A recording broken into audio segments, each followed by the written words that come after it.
ഏവർക്കും നമസ്കാരം. നമ്മളിന്നൊരു പുതിയ വീഡിയോയിലേക്കാണ് കിടക്കാൻ പോകുന്നത്. അതെന്താണെന്ന് ചോദിച്ചു കഴിഞ്ഞാൽ നമ്മളൊരു പോത്തിറച്ചിയാണ് ഇന്ന് വയ്ക്കാൻ പോകുന്നത്. ഈ നമ്മൾ പോത്തിറച്ചി വയ്ക്കാന്ന് പറഞ്ഞാൽ ഇന്നിപ്പോൾ പോത്തിറച്ചിക്കൊക്കെ ഭയങ്കര വിലയാണ്. 450 രൂപ 480 രൂപയൊക്കെയാണ്. പക്ഷേ എന്നാലും ആരും ആ വില നോക്കുന്നില്ല. എല്ലാവരും 2-2.5 കിലോയും ഒരു കിലോയിൽ കുറയുമില്ല. ആരും 1 കിലോ 1.5 കിലോ ഒക്കെ മേടിക്കും, ഇഷ്ടം പോലെ മേടിക്കും. പക്ഷെ പണ്ട് അങ്ങനല്ലായിരുന്നു. പണ്ട് പോത്തിറച്ചിക്കൊക്കെ ഭയങ്കര വിലക്കുറവായിരുന്നു. ഈ വിലക്കുറവാണെങ്കിൽ തന്നെ സാധാരണ ആളുകളൊന്നും അങ്ങനെ മേടിക്കാറില്ല. സാധാരണ ഒരു കുടുംബത്തിനകത്ത് മേടിക്കുന്ന 1/2 കിലോ ഇറച്ചിയൊക്കെയാണ് പോത്തിറച്ചി മേടിക്കുന്നത്. കൂടി വന്നാൽ 1 കിലോ ഇറച്ചി. അന്നൊക്കെ എന്റെയൊക്കെ ഒരു നല്ല പ്രായത്തിൽ അന്ന് പോത്തിറച്ചിക്ക് 8 രൂപയായിട്ടൊക്കെ ഞാൻ മേടിച്ചിട്ടുണ്ട്. 8 രൂപ 10 രൂപ 12 രൂപ 15 രൂപ അങ്ങനെയാണ് പോത്തിറച്ചിക്ക് വിലയും കൂടിയത്. ഇപ്പൊ നമ്മുടെ ഇവിടെയൊക്കെ 450 440 480 ഉണ്ടല്ലേ. അപ്പൊ എന്നാലും ഇപ്പൊ ആൾക്കാർ വില നോക്കുന്നില്ല, ഇഷ്ടം പോലെ മേടിച്ച് കഴിക്കുവാണ്. പണ്ട് നമ്മൾ ഈ പോത്തിറച്ചി മേടിക്കുവാന്ന് പറഞ്ഞു കഴിഞ്ഞാൽ ഈ 1/2 കിലോ ഇറച്ചി മേടിച്ചോണ്ട് വന്നാൽ ഒരു വീട്ടിൽ ഒരു 5-8-10 പേരും കാണും. പക്ഷെ ഈ 1/2 കിലോ ഇറച്ചി എങ്ങനെ വിളമ്പും? ആർക്ക് കൊടുക്കാൻ? ഇന്ന് 1/2 കിലോ ഇറച്ചി വാങ്ങിച്ച് കറി വെച്ചാൽ 2 പേർക്കും 3 പേർക്കും കഴിക്കാനുള്ളൂ. 3 പേർക്കും കഴിക്കാനില്ല. ഒരാള് നുള്ളിപ്പറക്കി തിന്നും ഇന്നത്തെ കാലത്ത്. പക്ഷെ അന്ന് ഈ 1/2 കിലോ പോത്തിറച്ചി മേടിച്ചോണ്ട് വന്നിട്ട് 1 ചട്ടി കറി ഉണ്ടാക്കും. ആ 1 കലം കറി അപ്പൊ എല്ലാവർക്കും വിളമ്പും. ഈ പോത്തിറച്ചി കറി എല്ലാവർക്കും വിളമ്പും ചെയ്യും. ആ പോത്തിറച്ചി കറി എങ്ങനെയാ വെക്കുന്നത് നമുക്കൊന്ന് കാണാം. അതായത് അമ്മ 1/2 കിലോ ഇറച്ചി കൊണ്ട് 1 കലം കറി അല്ലേ? നല്ല പ്രാസമുണ്ട് കേട്ടോ. ഇപ്പൊ ഞാൻ മേടിച്ചേക്കുന്നത് ഇന്ന് 1/2 കിലോ ഇറച്ചിയാണ് മേടിച്ചേക്കുന്നത്. ഇതാണ് 1/2 കിലോയുടെ ഇത് നമുക്ക് എങ്ങനെ 1 കലം കറി ഉണ്ടാക്കുന്ന നമുക്കൊന്ന് കാണാം. അപ്പൊ പഴയ കാലത്ത് അമ്മച്ചിമാരുണ്ടാക്കുന്ന നീട്ടി ഉണ്ടാക്കുന്ന കറി അല്ലേ? എല്ലാവർക്കും കഴിക്കാനായിട്ട് ഇറച്ചിക്കറി ഉണ്ട് അല്ലേ? ഇപ്പൊ എല്ലാവർക്കും കഴിക്കാനുള്ള ആ ഒരു പോത്തിറച്ചിയുടെ കറി നമുക്ക് പെട്ടെന്ന് ഉണ്ടാക്കാം. അപ്പൊ നമ്മളുടെ ഈ ഒരു ഇറച്ചീനെ ഞാനൊന്ന് കഷ്ണങ്ങളാക്കി കഴുകി വൃത്തിയാക്കി വെള്ളമൊക്കെ പിഴിഞ്ഞെടുത്ത് അല്ലേ, വെള്ളമൊക്കെ വാർന്ന് വന്നതിന് ശേഷം നമുക്ക് നമ്മുടെ കറിയിലേക്ക് പോകാം. അപ്പൊ അതിനു മുമ്പായിട്ട് ചാനൽ നിങ്ങൾ ആരെങ്കിലും ലൈക്ക് ചെയ്യാനും കമന്റ് ചെയ്യാനും മറക്കരുത്. ഒപ്പം തന്നെ നിങ്ങൾ സബ്സ്ക്രൈബ് ചെയ്യാതാണ് കാണുന്നത്, ജസ്റ്റ് ഒന്ന് സബ്സ്ക്രൈബ് ചെയ്യുക, ഷെയർ ചെയ്യുക, ഒന്ന് ഹൈപ്പ് ചെയ്യുക, നമ്മളെ ഒന്ന് സപ്പോർട്ട് ചെയ്യുക അല്ലെ. നമ്മുടെ ബീഫ് അങ്ങനെ നമ്മൾ നുറുക്കി എടുത്തിട്ടുണ്ട് കേട്ടോ. ഒരു മീഡിയം പീസായിട്ടാണ് നുറുക്കിയിരിക്കുന്നത്. കടയിൽ നിന്ന് നമ്മൾ നുറുക്കി വാങ്ങിച്ചിട്ടുണ്ടെങ്കിൽ വലിയ പീസായിട്ടാണ് അവർ നുറുക്കുന്നത്. അപ്പോൾ അതുകൊണ്ട് തന്നെ ഇവിടെ നമ്മൾ ബീഫ് വാങ്ങിക്കുമ്പോൾ നമ്മൾ വീട്ടിൽ കൊണ്ടുവന്നിട്ടാണ് നുറുക്കാറ്. ഇനി അതിൻ്റെ കൂടെ തന്നെ ഒരു ലേശം നെയ്യും കൂടി ഇട്ടിട്ടുണ്ട്. ഒരു കുഞ്ഞ് നെയ്യുടെ കഷ്ണം കൂടെ നമ്മൾ വാങ്ങിച്ചിട്ടുണ്ടായിരുന്നു. അപ്പോൾ നമ്മൾ 1/2 കിലോ ബീഫ് നമ്മളിങ്ങനെ നുറുക്കി വെച്ച് ഇനി കഴുകി വെള്ളം വാർന്നതിന് ശേഷം നമുക്കിത് കറി വെക്കാനായിട്ട് തുടങ്ങാം. അപ്പൊ നമ്മുടെ ഇറച്ചി കഴുകി വെള്ളമൊക്കെ പിടിഞ്ഞു കൊണ്ട് വെച്ചിട്ടുണ്ട്. അപ്പൊ നമ്മൾ ഇനി ഇതിനകത്ത് ചേർക്കാനുള്ള ഇച്ചിരി മുളക് പൊടി നമ്മൾ ചൂടാക്കണം. അപ്പൊ ചൂടാക്കാനൊക്കെ നമ്മൾ പിരിയമുളകിന്റെ പൊടിയാണ് എടുക്കുന്നത്. ഞാനിപ്പോൾ 1 സ്പൂൺ പൊടി എടുത്തിട്ടുണ്ട്. പക്ഷെ ഇത്രയൊന്നും ചേർക്കണ്ട കേട്ടോ. നമ്മൾ അതിനാവശ്യത്തിന് ചേർത്താൽ മതി. നമുക്ക് ചൂടാക്കി ഇല്ലെങ്കിൽ ഒരു പച്ചച്ചവ് വരും. ചൂടാക്കി വെച്ചിട്ട് ആവശ്യത്തിന് പിന്നെ ചേർത്താൽ മതി. 1 സ്പൂണ് 2 സ്പൂണ് മല്ലിപ്പൊടിയും ചേർത്തിട്ടുണ്ട്. കാശ്മീരി മുളക് പൊടി എടുത്തല്ലേ? അപ്പൊ സ്വല്പം മഞ്ഞൾപ്പൊടി, ഇത്രയും മഞ്ഞൾപ്പൊടി മതി. ഇത് നമുക്കൊന്ന് ചൂടാക്കാൻ ചീനിച്ചട്ടി വെച്ച. അപ്പൊ ഇങ്ങനെ അങ്ങ് ചൂടാക്കുന്നു ജസ്റ്റ് അല്ലേ? അങ്ങനെ നമ്മുടെ മുളക് പൊടി മല്ലിപ്പൊടി മഞ്ഞൾപ്പൊടി ഒക്കെ ഒന്ന് പയ്യെ ഒന്ന് റോസ്റ്റ് ചെയ്ത്, ഒത്തിരി അല്ല ചെറുതായിട്ടൊന്ന് ചൂട് ആക്കിയിട്ട് ആ പച്ചച്ചവ മാറ്റിയത് ഇവിടെ വെച്ചിട്ടുണ്ട്. ഇനി അതോടൊപ്പം തന്നെ നമ്മുടെ ബീഫ് കഴുകി ഇവിടെ വൃത്തിയായിട്ട് ഇരിപ്പുണ്ട്. ഇനി അമ്മ ഇതിലൂടെ മിക്സ് ചെയ്യാൻ പോവാണ് കേട്ടോ. അപ്പോൾ അമ്മ മിക്സ് ചെയ്യാനായിട്ട് എടുക്കുന്നതിൻ്റെ കൂടെ അമ്മയ്ക്ക് വയ്യാട്ടോ, അതുകൊണ്ടാണ് ഞാൻ പറയുന്നത് അമ്മയ്ക്ക് വേണ്ടിയിട്ട്. അപ്പോൾ വേറെ കുറച്ച് സാധനം കൂടി ഇവിടെ എടുത്തു വെച്ചിട്ടുണ്ട് ഇതിൻ്റെ കൂടെ ചേർക്കാനായിട്ട്. ഇത് പെരിഞ്ജീരകമാണ് കേട്ടോ. ഒരല്പം പെരിഞ്ജീരകം ചതച്ചത് അമ്മ ഇവിടെ എടുത്തു വെച്ചിട്ടുണ്ട്. പിന്നെ 1 ഏലക്കായ എടുത്തു വെച്ചിട്ടുണ്ട്. 1/2 കിലോ ബീഫല്ലേ ഉള്ളതുകൊണ്ട് 1 ഏലക്കായ ഉണ്ട്. ഒരു കുഞ്ഞ് കഷ്ണം പട്ടയുടെ ഒരു ചെറിയ കഷ്ണമുണ്ട്. പിന്നെ ഒരു കുഞ്ഞ് കഷ്ണം ചെറുതെന്ന് പറഞ്ഞാൽ ചെറിയൊരു കുഞ്ഞു കഷ്ണം നമ്മുടെ ഇഞ്ചി ചതച്ച് വെച്ചിട്ടുണ്ട്. പിന്നെ ഇത് ഒരേ അല്ലി വെളുത്തുള്ളി പയ്യെ ഒന്ന് ചതച്ചത് വെച്ചിട്ടുണ്ട്. പിന്നെ കറിവേപ്പിലയുണ്ട്. പിന്നെ നമ്മുടെ കുരുമുളകുണ്ട്. വേറെ കുറച്ച് സാധനം കൂടിയൊക്കെ ഉണ്ട്. ബാക്കിയൊക്കെ നമുക്ക് മിക്സ് ചെയ്യുമ്പോൾ കാണാം. അപ്പോൾ ഇതെല്ലാം കൂടി ഒന്ന് മിക്സ് ചെയ്യാൻ പോകണം കേട്ടോ. അപ്പോൾ മിക്സ് ചെയ്യാനായിട്ടൊന്ന് ഏതൊക്കെയാമേ? ഇത് നമ്മൾ മുളക് പൊടി മഞ്ഞൾപ്പൊടിയും എല്ലാം കൂടി മിക്സ് ചെയ്ത് ഇത്ര മതി അല്ലേ? അപ്പൊ ഇത്രയും മുളക് പൊടി ഇട്ടിട്ടുണ്ട് അല്ലേ? അപ്പൊ ബാക്കി അവിടെ ഇരിപ്പുണ്ട് കേട്ടോ നമ്മൾ എടുത്തു വെച്ചതിന്റെ അകത്ത്. ഇനി ചേർക്കാൻ പോകുന്ന എന്താണ്? ലേശം അല്ലെ? ലേശം ഗരം മസാല ഇതിന്റെ അകത്ത് ചേർത്തിട്ടുണ്ട്. ഉപ്പ് നമ്മള് കുറച്ചേ ചേർക്കാറുള്ളൂ. ഇറച്ചിക്ക് ഉപ്പ് കൂടി പോകും പെട്ടെന്ന് ഒരുപാട് ഇടുമ്പോഴേ. അപ്പൊ അത് ഇത്ര ഉപ്പ് ഇടുന്നുള്ളൂ. ലേശം ഉപ്പ് ഇട്ടിട്ടുണ്ട്. പിന്നെ ഈ സാധനങ്ങളെല്ലാം കൂടെ ചേർക്കാം അല്ലേ? ഇതൊക്കെ ഒന്ന് ഒടിച്ചിടാം അല്ലേ? നമ്മള് കറിവേപ്പില ഇട്ടു. അങ്ങനെ ഒരു തണ്ട് കറിവേപ്പില ഇതിന്റെ കൂടെ ഇട്ടിട്ടുണ്ട്. ഇനി എന്താ ഇടുന്നത്? ഇനി ഇതെല്ലാം കിട്ടാൻ മതി ചതച്ചതുണ്ട്, അത് ഇടുവാണ്. പിന്നെ വെളുത്തുള്ളി ചതച്ചതുണ്ട്, ഓക്കെ. പിന്നെ പെരിഞ്ജീരകം നമ്മുടെ ചതച്ചത് അല്ലേ? പിന്നെ ഒരു ഏലക്കായും ഉണ്ട്. പിന്നെ നമ്മളൊരു സ്വല്പം പിന്നെ കുരുമുളക് പൊടിയും കൂടെ ചേർക്കുന്നുണ്ട്. ഇത് നമ്മള് കുരുമുളക് പൊടി വാങ്ങിക്കുന്നല്ലോ, നമ്മുടെ വീട്ടിലെ കുരുമുളക്. ഇത്രയും കുരുമുളക് പൊടി മതി നമുക്ക്. ഇനി ഇതിന് ചേർക്കാനുള്ളതാ ഉണ്ട്. അപ്പൊ നമ്മൾ ഇത്രയും കുരുമുളക് പൊടി ഇട്ടിട്ടുണ്ട്. നമുക്ക് നന്നായിട്ടൊന്ന് ഇളക്കാം, ഒന്ന് മിക്സ് ചെയ്ത് വെക്കണം അല്ലേ? അപ്പൊ ഇതെല്ലാം കൂടെ മിക്സ് ചെയ്തിട്ട് വേണമെങ്കിൽ നിങ്ങൾക്ക് കുറച്ച് സമയം വെച്ചേക്കാം ഇതെല്ലാം. അപ്പൊ പണ്ട് നമ്മളെല്ലാരും മൺകലത്തിലാണ് ഈ ഇറച്ചിയൊക്കെ വേവിക്കുന്നത്. അന്നൊന്നും നമ്മൾ കുക്കറൊന്നുമില്ല. പഴയ കാലത്ത് എല്ലാ സാധനങ്ങളും നമ്മൾ മൺകലത്തിലാണ് വേവിക്കുന്നത്. ഇപ്പൊ പിന്നെ കുക്കർ ഉള്ളതുകൊണ്ട് നിങ്ങൾക്ക് ഇഷ്ടമുള്ള കുക്കറിൽ വെക്കാം, അല്ലെങ്കിൽ മൺകലത്തിൽ വെക്കാം, വിറകടുപ്പിൽ വെക്കാം, ഏത് പാത്രമാണ് അതിനകത്ത് വേവിക്കുക. ഇപ്പൊ നമ്മളിപ്പോ വെക്കാൻ പോകുന്നത് കുക്കറിലാണ്. കുക്കറിലോട്ട് 2 വിസിലടിപ്പിക്കണം. അപ്പൊ നമ്മളിപ്പോ കുക്കറിലോട്ട് വാരി ഇടുക. വലിപ്പ നമ്മളതൊന്ന് തിളച്ചിട്ട് ഇതിന്റെ വെള്ളം എന്തോരം ഉണ്ടെന്നുള്ളത് അറിഞ്ഞിട്ടാണ് നമ്മൾ വെള്ളം ഒഴിക്കുന്നത്. അല്ലെങ്കിൽ ഇത് തൂവിപ്പോവും. അപ്പൊ നമ്മളിത് തിളക്കട്ടെ അടുപ്പ വെച്ച. അപ്പൊ 2 കാര്യങ്ങളുണ്ട് കേട്ടോ. ഒന്നാമത്തെ കാര്യം എന്താ വെച്ചാൽ ഈ ബീഫിന്റെ അത് ഇങ്ങനെ നമ്മളങ്ങ് വെള്ളം ഒഴിച്ചിട്ടുണ്ടെങ്കിൽ കിട്ടുന്ന ടേസ്റ്റും ഇത് ഇരുന്നിട്ട് ഇതിന്റെ വെള്ളം ഇറങ്ങിയതിന് ശേഷം വെള്ളം ഒഴിക്കുമ്പോൾ ഉള്ള ടേസ്റ്റും രണ്ടും രണ്ടാണ്. അപ്പൊ അതുകൊണ്ട് തന്നെ ഇത് അടുപ്പയിലിരുന്ന് ഒന്ന് ചൂടായി ഇതിന്റെ വെള്ളം ഇറങ്ങിയതിന് ശേഷം നമുക്ക് പിന്നെ ആവശ്യത്തിന് വെള്ളം ചേർക്കാം അല്ലെ?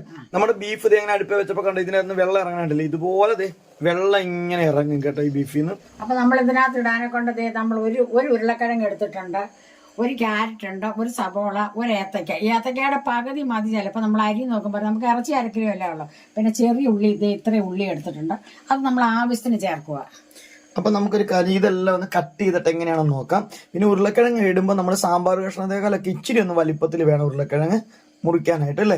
ഇത് നമ്മൾ മുട്ടക്കറിക്കൊക്കെ അരിക്കുന്നത് പോലെ നമ്മൾ നീളത്തിൽ വളരെ നൈസായിട്ട് അല്ലേ വഴറ്റാനായിട്ട് അരിയും. പിന്നെ ഉള്ളി നമ്മൾ ഫുള്ളായിട്ടാണ് എടുത്തിട്ടുള്ളത്. അത് നടുവേ ഒന്ന് പിളർക്കത്തുള്ളൂ അല്ലേ, ഒന്ന് കീറത്തേ ഉള്ളൂ. പിന്നെ ഇത് നമ്മൾ തൊലി പൊളിച്ച് കളയേണ്ട, പയ്യെ ചീകി ഇങ്ങെടുക്കും തൊലി അല്ലേ, എന്നിട്ടാണ് കഷ്ണങ്ങളാക്കുന്നത്. അപ്പൊ നമുക്കൊരു കാര്യം, ഇത് പെട്ടെന്ന് തന്നെ നമ്മളുടെ ഇത് ബീഫ് കുക്കാവുമ്പോഴത്തേക്ക് ഇത് നമുക്ക് അരിഞ്ഞെടുക്കാം അല്ലേ? നമ്മുടെ ബീഫിന്റെ വെള്ളമൊക്കെ ഇങ്ങനെ ഇറങ്ങിക്കൊണ്ടിരിക്കുകയാണ്. ഇനി വെള്ളം ഒഴിക്കാൻ പോകും അല്ലേ? ചൂടുവെള്ളമാണ് നമ്മൾ ഒഴിക്കുന്നത്. പച്ചവെള്ളം ഒഴിക്കില്ല അല്ലേ? അപ്പൊ ഒഴിക്കട്ടെ. അത് മതി, 1 കപ്പ് വെള്ളം ഒഴിച്ചിട്ടുണ്ട്. ഓക്കെ. അങ്ങനെ നമ്മുടെ ഉള്ളി 2ആയിട്ട് നമ്മളിത് പിളർന്ന് വെച്ചിട്ടുണ്ട്. ഒപ്പം നമ്മൾ കാതെ ഇതുപോലെയാണ് കേട്ടോ മുറിക്കുന്നത്. ഇത്രയും മുറിപ്പിലാണ് ഈ ഒരു രീതി നമ്മൾ കാതെ കട്ട് ചെയ്തുകൊണ്ടിരിക്കുകയാണ്. അപ്പൊ ക്യാരറ്റ് നമുക്ക് കട്ട് ചെയ്യാം. ക്യാരറ്റ് ഇതിൽ ഇച്ചിരി ചെറുതായിട്ട് മുറിക്കണം. ക്യാരറ്റ് വേവാൻ അല്ലെങ്കിൽ താമസം വരും. ഇതിനേക്കാളും ചെറുതല്ലേ? ഓ, കായക്കാലും ചെറുതാണ് ക്യാരറ്റ്, കായക്കാലും വലുതാണ് ഉരുളക്കിഴങ്ങ് അല്ലേ? ഓക്കെ. ഉരുളക്കിഴങ്ങ് കൂടെ നമുക്കിത് മുറിക്കാം. ഇനി പച്ചമുളകും കൂടി എടുക്കണം അല്ലേ?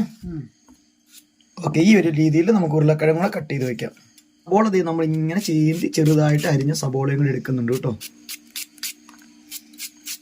പിന്നെ എടുത്തിട്ടുള്ള വേറെ 2 സാധനങ്ങൾ, ഇതൊരു കുഞ്ഞു കഷ്ണം എന്താണ് ഇഞ്ചി എടുത്തിട്ടുണ്ട്. ഒപ്പം ഒരു 3 അല്ലി വെളുത്തുള്ളി എടുത്തിട്ടുണ്ട്. ഇത് രണ്ടും ചതയ്ക്കാനുള്ളതാണ്. അപ്പൊ നമ്മളിത് കഷ്ണങ്ങളെല്ലാം അരിഞ്ഞ് ഇവിടെ വെച്ചിട്ടുണ്ട് എന്ന് കാണിക്കാവേ.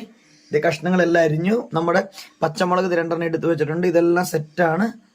അപ്പൊ നമ്മുടെ നേരത്തിന് അവൻ വരുമ്പോൾ നല്ലൊരു മുറി തേങ്ങ ചുരണ്ടിട്ട്, ഇളവൻ തേങ്ങ അല്ലേ? ഇളവൻ തേങ്ങയാണ്. അപ്പൊ നമുക്ക് അതൊന്ന് പിഴിഞ്ഞ് പാലെടുക്കണം. അപ്പൊ ഈ പാലും കൂടെ ചേർക്കുമ്പോ രുചി കൂടും. അപ്പൊ അതിനാണ് നമ്മൾ തേങ്ങാപ്പാൽ. പണ്ട് തേങ്ങാപ്പാലൊന്നും ചേർക്കാറില്ല കേട്ടോ. ആണല്ലേ? പണ്ട് ഈ കറി ഉണ്ടെങ്കിൽ തേങ്ങാപ്പാലിന് പോലെ വെള്ളം തന്നെ ഒഴിച്ച് വേവിക്കുകയാണ്.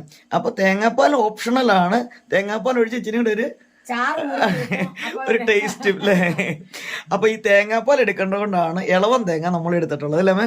അപ്പൊ നമുക്കൊരു കാര്യം, ഈ തേങ്ങ അങ്ങ് പിഴിഞ്ഞിട്ട് അതിന്റെ പാലും കൂടെ 1-ാം പാലും 2-ാം പാലും കൂടെ അങ്ങ് എടുക്കാം അല്ലേ? അങ്ങനെ നമ്മളിത് പാല് 2 പിഴിഞ്ഞു വെച്ചിട്ടുണ്ട്. ഇത് 1-ാം പാലാണ് ഈ ലേശം ഉള്ളത്, ഇത് 2-ാം പാലാണ് കേട്ടോ. അപ്പൊ നമ്മൾ ഉരുളി അടുപ്പ് വെച്ചിട്ട് അതിനകത്ത് സ്വല്പം വെളിച്ചെണ്ണ ഒഴിച്ചിട്ടുണ്ട്. അപ്പൊ വെളിച്ചെണ്ണ ചൂടായിട്ട് അപ്പൊ നമ്മൾ 2 ഏലക്കായ ഉണ്ട്, ഒരു ശകലം കറുകപ്പട്ടയുണ്ട്. അപ്പൊ നമ്മൾ അത് എണ്ണയ്ക്കകത്തോട്ട് ഇടാൻ നോക്കാം. അത് നോക്കുമ്പോൾ നമ്മളിത് പച്ചമുളകാണ് അടുത്തത് ഇടുന്നത്. അപ്പൊ ആ പച്ചമുളകിന്റെ കളർ മാറി തുടങ്ങിയിട്ട് നമ്മൾ ഇഞ്ചിയും വെളുത്തുള്ളിയും കൂടെ തവച്ചുകൊണ്ട് ഇടുന്നുണ്ട്. പയ്യൊന്ന് മൂക്കണം അല്ലേ? പയ്യൊന്ന് കളർ ഒത്തിരി വേണ്ട, പയ്യൊന്ന് മൂത്ത് വേണം അല്ലേ? അപ്പൊ അടുത്ത് നമ്മൾ വെച്ചിടാൻ പോകുന്ന സബോള ആയിരിക്കുന്നതാണ്. അത് അതൊക്കെ മൂത്തിട്ടുണ്ട്. അപ്പൊ സബോളയൊക്കെ ഉണ്ടാകും നമുക്ക്. നമ്മുടെ കുനുകുനാന്ന് സബോള അല്ലേ? പിന്നെ ഇത് നമ്മളൊന്ന് വഴറ്റും അല്ലേ? വഴറ്റട്ടെ, ഇതിന്റെ കളർ ഒന്ന് മാറണം. അപ്പൊ നമ്മൾ ഇനി ഇതിന് കൊണ്ടാൻ പോകുന്ന കൊച്ചുള്ളി കയറി വെച്ചേക്കണം, അതുകൂടെ നമ്മൾ ഇതിന്റെ കൂടെ ഇടുവാണ്. ഒരു കതിർപ്പ് കറിവേപ്പിലയും ഇടാം.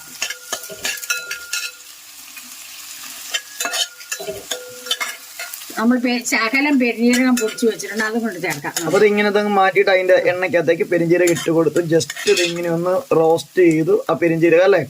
ഇനി നമ്മൾ മിക്സ് ചെയ്യണം എല്ലാം കൂടെ അല്ലേ. ഇതൊന്ന് ചുമക്കട്ടെ.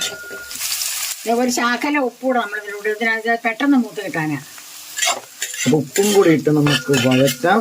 അപ്പൊ ഒരു തരി മഞ്ഞൾപ്പൊടി ഇടുന്നുണ്ട്, അല്ലെ ഇത് വെളുത്ത് കിടക്കാം. അപ്പൊ ആ മഞ്ഞൾപ്പൊടി നമ്മൾ ഉള്ളിയൊക്കെ അല്ലേ ഇത് നമുക്ക് നന്നായിട്ട് വഴറ്റാം ഇതല്ലേ. അങ്ങനെ നമ്മളിത് ഈ സബോളയൊക്കെ വഴറ്റിക്കൊണ്ടിരിക്കുന്ന സമയത്ത് ഇത് ഒരു സംഭവം കൂടെ കാണിച്ചു തരാം കേട്ടോ. നമ്മുടെ കുക്ക് ചെയ്യാനായിട്ട് വെച്ച നമ്മളുടെ ബീഫ് നമുക്കൊന്ന് തുറന്നു നോക്കാം. വെള്ളമൊക്കെ ആവശ്യത്തിനുണ്ട്. കണ്ടോ ഈ രീതിയിൽ ബീഫ് കുക്കായിട്ട് ഇരിപ്പുണ്ട് കേട്ടോ. അപ്പൊ ഇത് ഏകദേശം ഒന്ന് മൂത്ത് വന്നു. ഈ ഒരു പരുവത്തി മൂത്തപ്പോഴത്തേക്ക് ഇനി എന്താ ചെയ്യാൻ പോകുന്നത്? ആദ്യം നമ്മൾ മൂപ്പിച്ചത് അല്ലേ. ഓക്കെ, അതിട്ട് നമ്മളൊന്ന് ഇളക്കി കൊടുക്കും. ഇനിയിപ്പോ നമ്മൾ എന്താ ചേർക്കുന്നത്? ഉരുളക്കിഴങ്ങ് അരിഞ്ഞതും കായും ഒക്കെ നമ്മൾ ഇടുവാണ്. ഓ, ഇതിലേക്ക് ഇടുവാണല്ലേ. ഓക്കെ,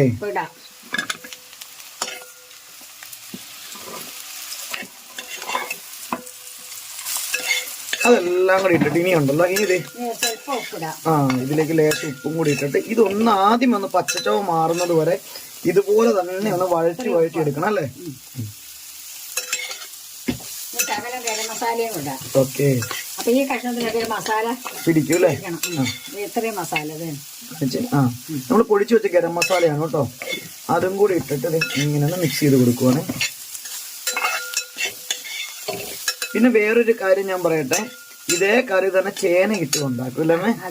ചേന ഇട്ട് ഉണ്ടാക്കാം. ഇങ്ങനെ നോക്കിക്കേ, നമ്മളുടെ ഈ ഒരു ഉരുളക്കിഴങ്ങും ക്യാരറ്റും കായും ഒക്കെ അമ്മ ഇങ്ങനെ റോസ്റ്റ് ചെയ്യുന്നുണ്ട് കേട്ടോ. ഇങ്ങനെ ഇതിൻ്റെ അകത്ത് ആ എണ്ണയ്ക്കകത്ത് ഇതൊന്ന് അതിൻ്റെ ഒരു പച്ചച്ചോ മാറുന്നത് വരെ ചെയ്തിട്ടുണ്ട്. അപ്പം അതിൻ്റെ കാര്യം എന്താ വെച്ചിട്ടുണ്ടെങ്കിൽ ഈ മസാലയും ഈ മഞ്ഞൾപ്പൊടിയും ഉപ്പും ഗരം മസാലയൊക്കെ മുളക് പൊടിയൊക്കെ ഈ ഒരു ഉരുളക്കിഴങ്ങിലും കായലും ഒക്കെ ഇപ്പോൾ ഒന്ന് പിടിച്ചിട്ടുണ്ട് അല്ലേ.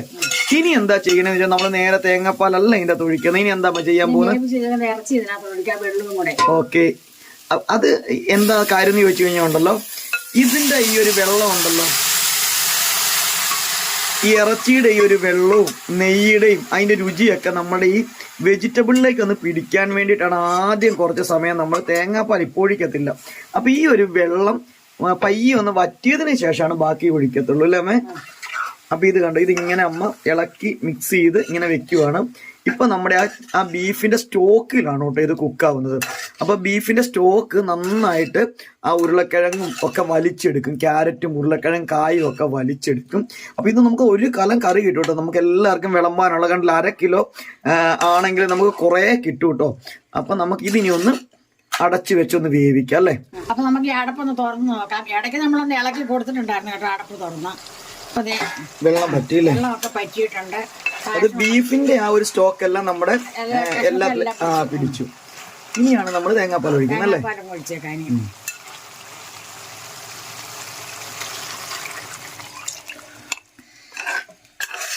വേറൊരു കാര്യമുണ്ട്, എരിവ് നിങ്ങൾക്ക് കൺട്രോൾ ചെയ്യും. ഇപ്പൊ ആദ്യം ചേർക്കുന്ന എരിവ് നിങ്ങൾക്ക് കുറച്ചുകൂടി എരിവ് വേണമെന്നുണ്ടെങ്കിൽ അല്ലേ എരിവ് ചേർക്കാം. നമ്മളിവിടെ നോർമലി കുറച്ച് എരിവല്ലേ അമ്മയ്ക്കൊക്കെ കഴിക്കാൻ പറ്റില്ല, അതുകൊണ്ട് എരിവ് നമ്മൾ കുറച്ചാണ് ഇട്ടിരിക്കുന്നത്.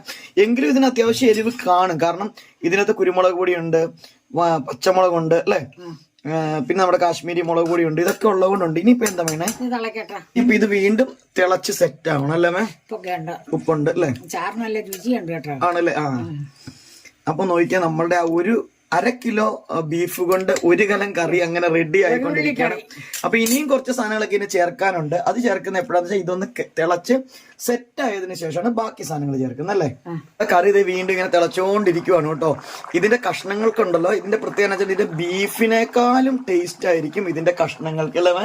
ഈ കായ്ക്കും ഉരുളക്കിഴങ്ങിനും ഒക്കെ ഉണ്ടല്ലോ, ക്യാരറ്റിനേക്കാളും ഉരുളക്കിഴങ്ങും കായുമാണ് ടേസ്റ്റ് കൂടുതൽ അല്ലേ. പ്രത്യേക രുചിയാണ് കേട്ടോ കായ്ക്കൊക്കെ. ഇത് കായ്ക്ക് പകരം ചേനയും ഉരുളക്കിഴങ്ങിന് പകരം ചേനയും കായും ഇട്ടാലും ബെസ്റ്റ് ആണ് കേട്ടോ. അപ്പൊ നിങ്ങൾ വിചാരിക്കും അയ്യോ ഇത്രയും വെജിറ്റബിൾ ഉണ്ടല്ലോ, ഇത് വെജിറ്റബിൾ കറി ആണോ എന്നൊക്കെ വിചാരിക്കും. പക്ഷെ അങ്ങനെയല്ല, നമ്മൾ ആ ഒരു സംഭവം ആ സ്റ്റോക്കിൽ കിടന്നത് വെന്ത കൊണ്ട് അതിന് ഒരു പ്രത്യേക ടേസ്റ്റ് ആണ്. എപ്പോഴെങ്കിലും നിങ്ങൾ ഇതുപോലെ കറി ഉണ്ടാക്കണം കേട്ടോ. പക്ഷെ നമ്മുടെ കറി കഴിഞ്ഞിട്ടില്ല, കറിക്ക് ഇനിയും കുറച്ച് സാധനങ്ങളൊക്കെ ചേർക്കാനുണ്ട്. അപ്പൊ അതിന് മുമ്പായിട്ട് ഒരു കാര്യം കൂടെ പറഞ്ഞോണ്ട്, നിങ്ങൾക്ക് വീഡിയോ ഇഷ്ടപ്പെടുന്നുണ്ടെങ്കിൽ ലൈക്ക് ചെയ്യാനും കമന്റ് ചെയ്യാനും മറക്കരുത്. ഒപ്പം സബ്സ്ക്രൈബ് ചെയ്തിട്ടില്ലെങ്കിൽ ജസ്റ്റ് ചാനൽ ഒന്ന് സബ്സ്ക്രൈബ് ചെയ്യാനും അതോടൊപ്പം തന്നെ ഷെയർ ചെയ്യാനും ഒന്ന് ഹൈപ്പ് ചെയ്യാനും ഒക്കെ ഒന്ന് ഓർമ്മിച്ചുകൊണ്ട് ഈ കറി ഒന്ന് ഇളക്കി കൊടുക്കുവാണ് കേട്ടോ അമ്മ. അപ്പോൾ ഇത് ഈ പാല് നന്നായിട്ടൊന്ന് പറ്റി വരുമ്പോഴാണ് നമ്മൾ ലാസ്റ്റ് പാല് ചേർക്കുന്നത് അല്ലേ. ലാസ്റ്റ് കറി ഏകദേശം ഒന്ന് റെഡി ആയിക്കൊണ്ടിരിക്കുക. ഞാൻ ഒന്ന് കാണിക്കാം കേട്ടോ. നമ്മുടെ രണ്ടാം പാലിൽ കിടന്നത് ഈ ഒരു പരുവത്തിനായി. അപ്പോൾ നിങ്ങൾ വിചാരിക്കും ഇത് ഒത്തിരി വെള്ളം ഉണ്ടെന്ന് വിചാരിക്കും, പക്ഷെ കുഴപ്പമില്ല. ഈ കറി ഇരിക്കുമ്പോൾ കുറച്ചും കൂടെ കുറുകും കേട്ടോ. കാരണം എന്താ വെച്ചാൽ ഉരുളക്കിഴങ്ങിന്റെ ഒക്കെ കണ്ടന്റ് ഉള്ളതുകൊണ്ട് തന്നെ കുറച്ച് കുറുകും. അപ്പൊ അതുകൊണ്ട് തന്നെ മൊത്തം പറ്റാൻ നിൽക്കരുത്. ഇനി ഇപ്പൊ എന്താ ചെയ്യുന്നത്, ഒന്നാം പാൽ ഒഴിക്കാൻ പോവാണ് കേട്ടോ. ഒന്നാം പാല് നല്ല തിക്കാണ്. അപ്പൊ അതുകൊണ്ട് തന്നെ കറി ഇനി അങ്ങ് പറ്റിക്കേണ്ട ആവശ്യമില്ല അല്ലേ. ഒന്നാം പാൽ ഒഴിച്ച് ഒന്ന് തിളച്ചു. ഇനി 1-2 ഇൻഗ്രീഡിയൻസ് കൂടെ ചേർക്കുവേ. എന്തൊക്കെയാണ് ചേർക്കുന്നത്? കുരുമുളക് പൊടി ലാസ്റ്റ് ചേർക്കുവാണ്. അതുപോലെ നിങ്ങൾ വേറെ ഒരു കാര്യമുണ്ട്, നിങ്ങൾ മസാലയൊക്കെ ചെക്ക് ചെയ്യുമ്പോൾ മസാല കുറവാന്ന് തോന്നിയാൽ ഇപ്പൊ ഇച്ചിരി മസാലയും ചേർത്ത് കൊടുക്കുക അല്ലേ. അപ്പൊ ഒന്നാം പാല് ഒഴിച്ചു. നമ്മുടെ തീ കുറച്ചിടണം അന്നേരം അല്ലേ. വലിയ ഫ്ലെയിമിലേക്ക് കൊടുക്കരുത്. ഇനി ചേർക്കുന്നത് എന്താ മല്ലിയില ഇല്ലല്ലേ. ആ പണ്ടത്തെ കറിയിൽ മല്ലിയിലയൊന്നും ചേർക്കാറില്ലായിരുന്നു. മല്ലിയില ഇല്ല. മല്ലിയിലയും തേങ്ങാപ്പാലും ഒന്നും വേണം നിർബന്ധം ഇല്ല. ഇങ്ങനെ വെച്ചാൽ ഈ കറി നല്ലതാണ്. കാരണം എന്താ വെച്ചിട്ടുണ്ടെങ്കിൽ നമ്മുടെ ഉരുളക്കിഴങ്ങൊക്കെ ഉള്ളതുകൊണ്ട് തന്നെ ഒരു കൊഴുപ്പ് നോർമൽ ഈ കറിക്ക് ഉണ്ടാകും അല്ലെ.